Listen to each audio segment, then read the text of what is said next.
damn good and completely missing Michael. I kind of think I want to see him finally face the Celestial Toymaker. I want to see him face that guy. Yeah, that'd be loads of fun. The Celestial Maker back. I mean, obviously they could say like he's a cosmic being, so he could change his shape. They even because obviously by the time because they've used him in a couple audio dramas and they have him replaced by another actor named David Bailey. They had to do that because at that point Goth hadn't passed away yet, but he was getting too old to just do work, really. So he was just out of contact for him. So yeah, you can definitely do that. You don't have to have him dress up like the Mandarin, but it'd be fun if he did. Yeah. I'd like to see, now that they're going to be back in the 50th, I want to see a Zygon story.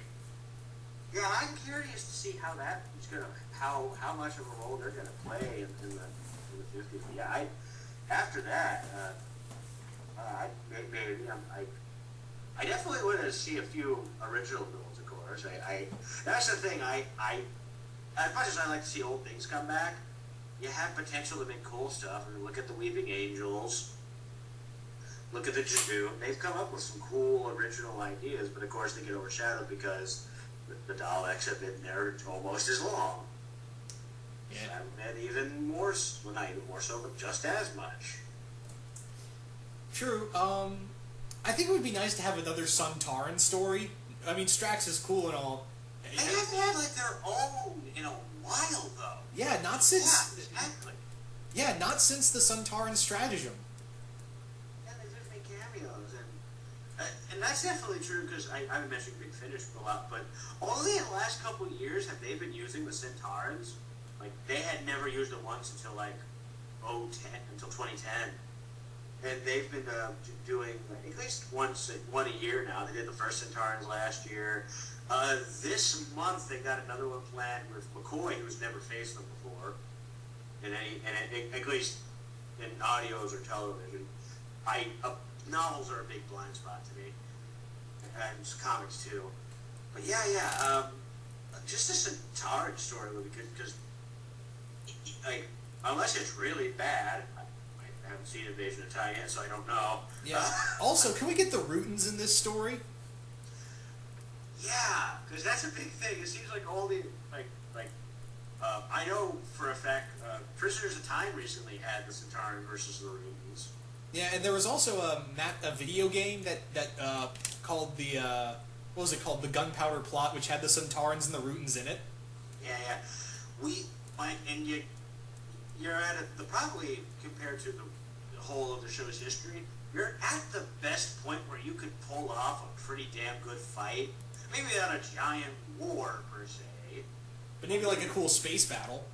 Yeah, you could definitely pull it off. And I mean, it's guys in Sontaran suits fighting jellyfish props, so that could obviously shapeshift into other things. Yeah, you have a good place to do something cool. If not do like a cool army invasion, do something like some skirmishes. You have a big opportunity to do that now, and I'd love to see that. Especially because the Rootons have only been in like one TV thing, and it's just Tom Baker staring at a jellyfish. Once he finds out what it is, it's like, oh, you're a Rooton. This is all we have, so I get to stare at a jellyfish. I'm acting. I'm Tom Baker, and I'm acting. I am Tom Baker, and I am acting. Take that, Picard. I'd also like to see if they could. Okay, this is going to sound really crazy, but how about we bring back the Crotons and update them? I think maybe I haven't seen all of it yet. I watched it once, but not that it was like so bad I couldn't finish it. I just had to. I got busy that day and never have not gone back to it. But I think you could. I think if anything, I mean, you could definitely make them look like a cool looking robot. Smash crap. Yeah. You don't have to have their heads spin. Exactly. You can just have it glowing. Yeah. You can. I think that like out of some of the sillier ones they've had, they kind of go into the silliness, but I think it's just because of the things we mentioned, because they had like vacuum cleaner tubes for arms. No. Heater Rock. That's what I'm talking about. Yeah. And a goofy-looking crystal that spins. You know I what? think if you applied some, well, if you took it seriously, you could maybe make them look cool. Yeah. I think it would be also interesting if you could bring it, like, can we get another Auton story? Yeah, because again, they've only really, like, their last big thing was in 5. Yeah, and even then they were kind of underplayed. Yeah, they were just sort of like a lot of things, and they were just sort of there. A cool reveal. Don't get me wrong, but I think an Auton story would be, because again, they had like the 2 Pertwee appearances. They tried bringing them back like once during Sixth Doctor, but that didn't come to be. You had them. You could have Capaldi fight them again, because apparently you have. If you're going to use them, you have to introduce a Time Lord.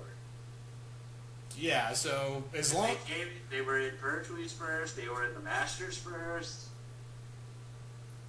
And then they kept appearing with the Master. No, after that, they never were used again after that. Until the new show. They made 2 appearances. Alright, so... Also, another Ice Warrior story, but it doesn't have to be in this season. Next season would be cool. Yeah, well, if they want to expand it, I would definitely like to see a couple, like a small army of those things. Because one of those things was tough. Hopefully, Ninja Syndrome doesn't play into it, and a small army of them is a threat. I think it'd be interesting, like, maybe you could do, like, a story of the Doctor going into further future of Mars, and he sees, like, a group of Ice Warriors, like, they're trying to rebuild Mars. They're trying to, make it habitable for their people, and there's a human colony on the planet, and they're not too happy about it. And then Georgia Moffat shows up. and the whole thing is boring. It makes it boring. Take that, Red Dawn. One of you, which is a stupid thing because you're on audio. Why does she have to look human anyway? No, I would recommend. There's no better time to get into Big Finish right now because they made all of their first 50 releases $3 a piece a download. Red Dawn's not one I recommend right away. That's all I'm saying. Yeah. If you $3, you're not losing much. I'll say this, but save it first. Get some better stuff first. I'll recommend that. All right. So I guess we're done with this question. Yes. The Spawn 117 asks, okay, another crossover question. Would you like to see Lord of the Rings crossover with Doctor Who, a Naruto Doctor Who crossover, Portal Doctor Who, or Doctor Who Aliens? Lord of the Rings, I'm not a huge fan of. I believe right now I'm still watching one of those movies. They're so long. I don't know. I mean, I guess to have Matt Smith say hi to Radagast Brown would be entertaining. Just be interesting to see him walk, like the Doctor just end up there. Is like, do I know you? No. Look, my buddies. Get the run. I'm going on that. Naruto crossover. I've never cared about Naruto. I'm sorry. Yeah. There's actually a really cool fan film of Doctor Who and Aliens. It's really good. It's from the same guys who did like a recreation of Power of the Daleks. Oh yeah, I know what you're talking about. Yeah. I've seen part of that.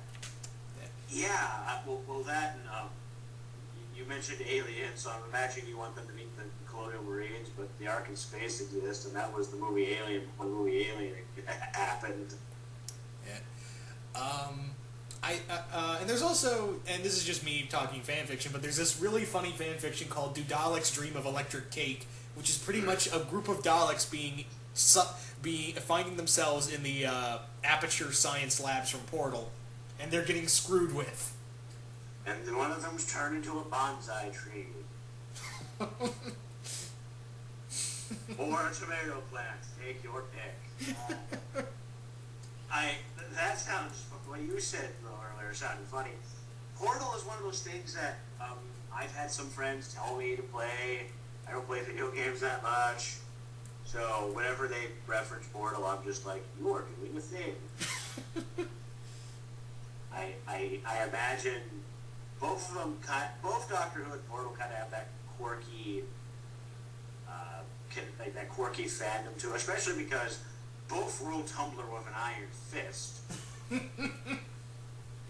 So they definitely have tapped into that same energy, I guess we'll call it.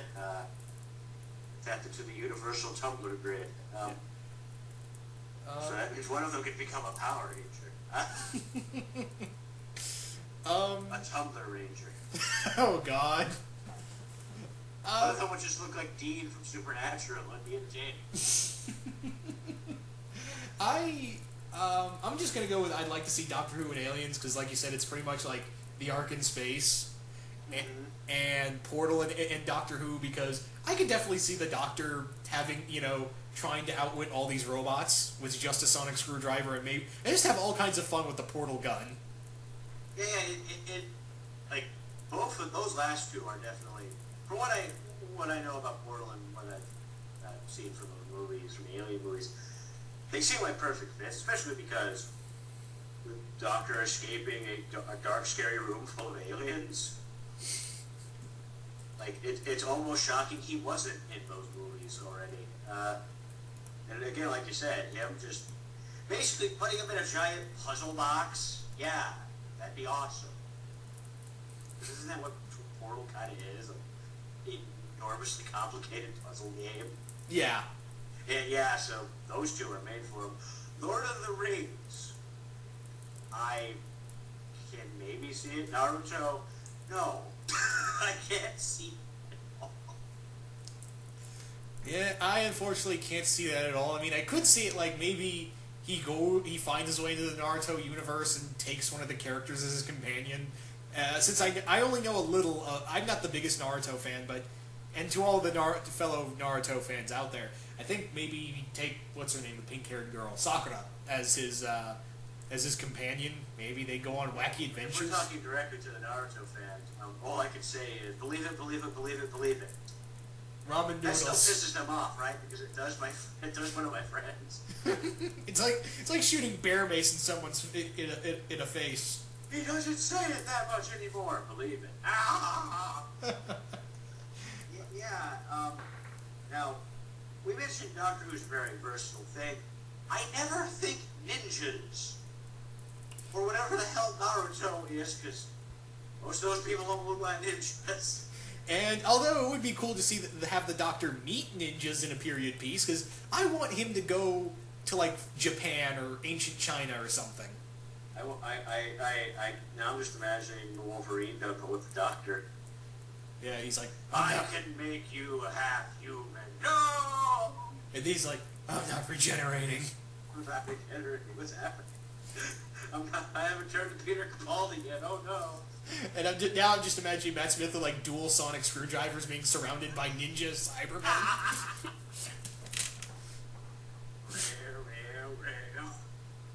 What's that doing? Nothing. It's just annoying us. Fighting ninja Cybermen. Oh my god.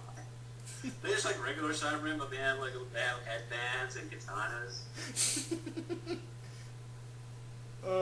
We've just created the greatest episode. Hell, technically, Silver Samurai and Wolverine does kind of look like a Samurai Cyberman. Why not? Why the hell not? Alright, so, you want to move on to the final question? Yes. Alright, here's our final question. Zach the Thunder King asks, which alien would you want to be in the Doctor Who universe? Go first. I'm going to say a Zygon. I think it'd be fun to be a Zygon because you look like Patrick Starr's bastard half-brother, but... Me too. But here's the thing, you can make yourself look like whatever you want. So... Yeah, that's, I would love to be the adipose. And just I want to see what... That's the thing. Maybe as a kid, they never show you what adult adipose look like. I'm just imagining Jabba the Hutt, really, when I imagine an adult adipose. So that's still accurate, I guess. Maybe. I don't know. Like I don't want to say Cybermen are Dalek because they don't have any emotion.